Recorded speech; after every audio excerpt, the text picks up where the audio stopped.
There's a lot of weird stuff happening this month. Hi, I'm Olivia. This is AV Club, where I talk about horror, literary fiction, weird books, whatever I want to talk about. And today I'll be wrapping up the 7 books that I read in June. Again, I'll put these in order from my least favorite to my most favorite, but spoiler, they are all 3 and 4-star books this month, so the reviews might be a little bit shorter this month. So my least favorite book this month was still one that I liked, a 3-star read, and that was Bonjour, Tristesse by Françoise Sagan. And this is how I described it in my book haul. I'd already either almost finished it or had completed it at that point. It's almost like a Lana Del Rey-esque book where there's horrible people that are self-obsessed, but it is kind of like sexy and sensual in its way as well.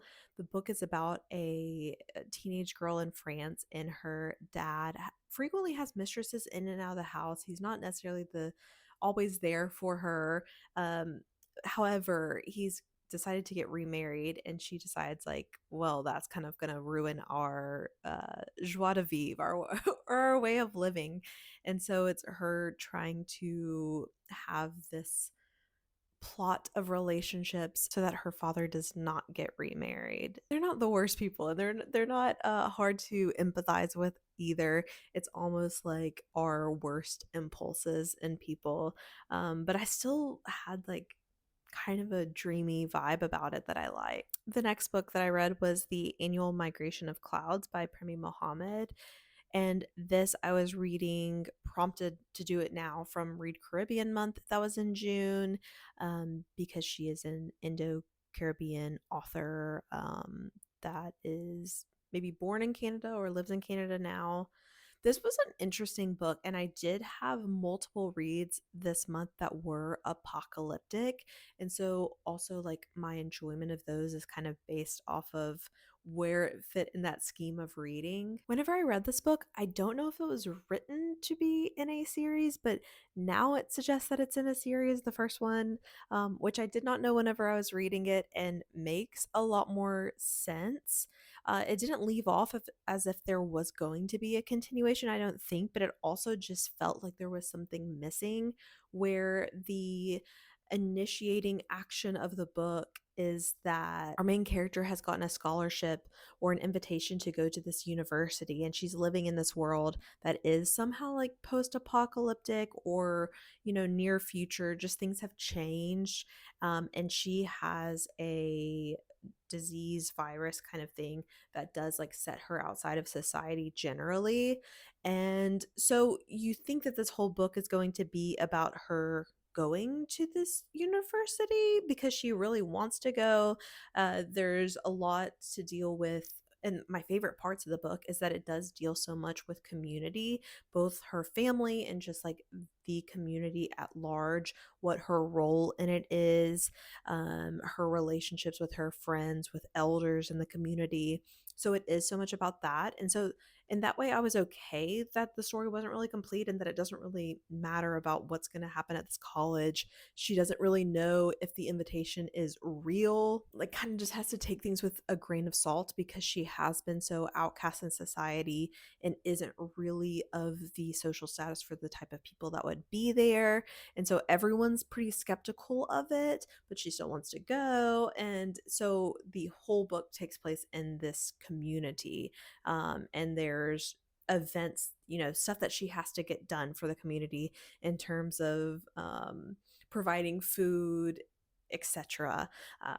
So there's a lot of drama on the home base as well. I'm not sure if I'll continue in the series. I think at least one more is out, and I just wasn't aware of it at the time. It definitely wasn't bad, but it wasn't even the best like apocalyptic book that I read this month, and it's not necessarily a genre that I typically gravitate towards anyway. So we're moving into kind of like the 3.5-star reads that I grouped as 4. And the first one of those is The Unworthy by Agustina Bazterrica. And this is a book that I thought it took place in kind of like a nunnery, but it is something where it's this post-apocalyptic society, and there's that they are expected to wear certain things. This was like all about the vibes for me. It does go to a place where they explain some of what the real world was like and how it got this way. However, I didn't even really feel like that much was necessary. I read this as part of the cult alt fiction book club, and people were kind of split on whether they liked the mix between the real world and this like novel world, and what they wanted from the book. I like being dropped into a world and just kind of making sense of the logic of the society at that point, or of the book at that point. But I did like the vibes of this, that it was very like insect horror-y for me, like where the most like interesting imagery, like there was imagery in the book that was very novel and that I thought worked really well, but is not something that's going to really stick with me for a long time. So, but I really enjoyed the experience of, I listened to it on audiobook, and I really enjoyed the experience of being put into that world. But just not something that's really even stuck with me to care, to sing the praises of, or to detail issues that I had with it. It was just more experiential for me, and I like that kind of reading experience sometimes. The next book that I read was Lucy Rose the Lamb. This one was good. I liked this one, and like so many people are really liking it, but cannibalism is like not high on my list of things that I gravitate towards in horror. But this was like a weird book, and it was very literary. Our main character lives at home with her mom in the woods. I thought that it was like historical whenever I started reading it, just because it was the kind of tone of it, but it is like fairly modern. And her and her mom kind of like disappear travelers through the town, and eat them. But then one day, a woman that they lure into the house kind of turns the tables and suddenly has this like control over her mother. And it just, there's like a whole vibe shift. And the daughter is, having complicated feelings with people at school and at home, and it's really more about the character development, but like the horror in it is so real too, just that it is very grisly what they're doing. But I feel like because it's so literary, like it feels more suffocating, this world that you're put into, and feeling suffocated, kind of being inside the body of this girl, and not really being able to feel safe anywhere. I just felt like this was really well done. I really enjoyed it, and I think is really popular with both literary fiction readers as well as horror readers. It's just a good book. Honestly, almost all the books that I read this month were gay in some way. But specifically for Pride Month, I read Straight by Chuck Tingle, which is a book about this cis straight rage virus that goes around like once a day every year for like the past couple of years. It's been going on in this novel, in the world of this novel. And so our character, I love that it's told from the perspective of a bisexual man, because I feel like we do not get enough of that in literature, that it feels like the most underrepresented person in literature. But we love him and his group of friends who are all along the queer spectrum. And the way that they plan for this is almost like the purge. Like they just have to assume that this like rage virus that's like straight people being violent and attacking queer people during this one day a year is almost like the purge, and they have to hide. So they go away on vacation. This book is like really interesting because I do feel like it raises interesting questions about it kind of turns the table on the gay gene or whatever, which is kind of like an outdated way of looking at being queer, and makes it almost like, so there's like a straight gene, like a cis white straight male thing that's their own issue. But it also raises some questions. Like, I do feel like there could be conversations about, okay, what does the rest of the world look like for these people that are hiding? Because our characters go on vacation to like Joshua Tree, which I don't feel like is probably sustainable for a lot of people across America to just be like, yeah, I'm just gonna go on vacation to a cabin. And like, obviously, like bad things happen to our characters, that there is, it doesn't just go as planned that they're just on vacation for the night and then they come back from the cabin and everything's fine. But like, what does the rest of the world look like in this situation? We don't get to see that, which, I mean, that would be a completely different book. This is a novella, and it was able to tell this one story, and I feel like it told it in a really interesting, entertaining way. But it did raise a lot of questions about, like, okay, well, what does it look like for people that are in like lower SES areas, people, just people that can't go on vacation generally, just like up and leave, like people with kids, like what does the preparation look like for all these other people? And it makes me really interested to read more stuff from Chuck Tingle. I've actually have not finished anything else by him. I read most of Camp Damascus, and it was like in the time that I was moving, and listening to an audiobook, and it just like, I wasn't able to complete it during that time, and so I'm gonna have to like restart it from the beginning, even though I did really enjoy that as well. So I definitely will be reading more from Chuck Tingle because this one was good. My next book was an arc that I got from NetGalley, and it's How Bad Things Can Get by Darcy Coates. And this is my favorite Darcy Coates so far. I feel like the other books that I've read by her have been very cozy, haunted house mysteries, and this is not that. This one was very interesting. I am going to do a standalone review for it because I will have a lot more to say. But this one was just so different in that it had like a large cast of characters. They're on an island. So if you're into like that kind of, um, you should have stayed home, like, tropical getaway kind of horror vibe, like, I think this will hit that for you. It was described as Blair Witch meets Firefest. However, I understand why they're saying Firefest, because that's something that you can, I think, say without having legal issues. But really, going to this island on this getaway is not so much a Firefest moment, but a Mr. Beast challenge moment, where they're taken to this island by like this big influencer that is very similar to Mr. Beast, and doing scavenger hunts, obstacle courses, all this kind of stuff. Seems like their safety is not the primary concern there, but the Blair Witch comes in that, oh, maybe there was this um witch cult thing on the island, and like that's its history that they tell you about. So there's like so much subtext to this in terms of, influencer culture, and really like the politics of that, the politics of true crime. So it was just so much more dense with ideas than other Darcy Coates books that I've read, which have really been mostly like a solo woman experiencing a haunted house, or like a group of, a small group of people, but not really anything that brings in the real world, that brings in more dense themes, or that is trying to take a take on the world, or has its own real voice. But I felt like I got so much more of what Darcy Coates, her authorial intent from this book, than I have from anything else. So I'm really excited to read more books from her that are not just like the haunted house stories, even though I've liked those.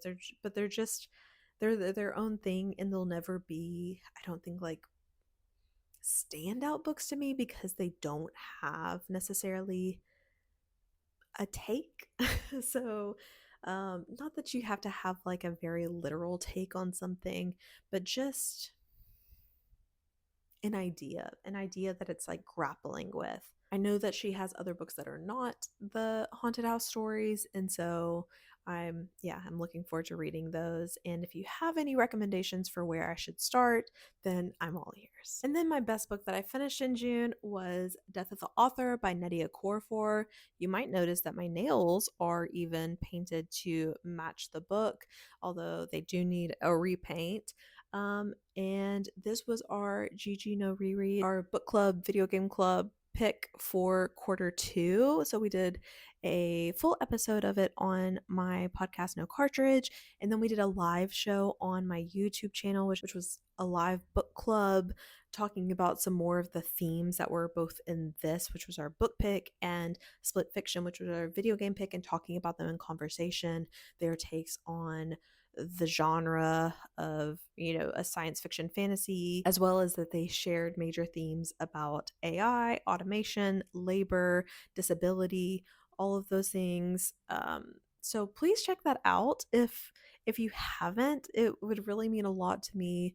We work really hard on the GGNoRereads, and yeah, please check that out if you haven't.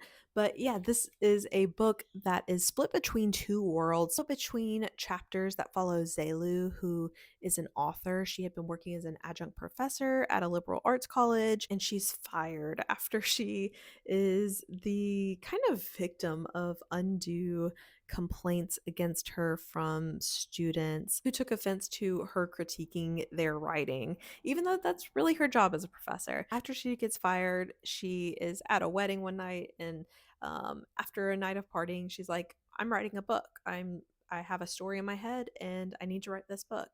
And the story is called Rusted Robots, and it is a massive hit both as a book and gets adapted into a movie. The book is then split between Zelu and then this world of the rusted robots.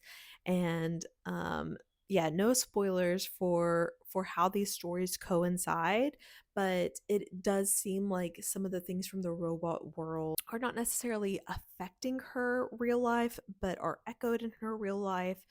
Yeah, really interesting takes on automation. It's a very literary sci-fi, and Zelu goes through so much with her family that she doesn't feel respected in her family because she is disabled, that she uses a wheelchair and they treat her a certain kind of way, because they act like she's not capable of doing anything independently because she uses a wheelchair, and they are critical of any technology that she uses as aids, and also dealing with this change in fame, that her book Roasted Robots is very much set in Nigeria, is about being Nigerian, and whenever it's adapted for a movie it becomes American, and she just becomes so upset by this more than really anything else. And so there's just so much, it's so dense with conversations. Really, it was the perfect book to have as a book club pick because there was a lot to unpack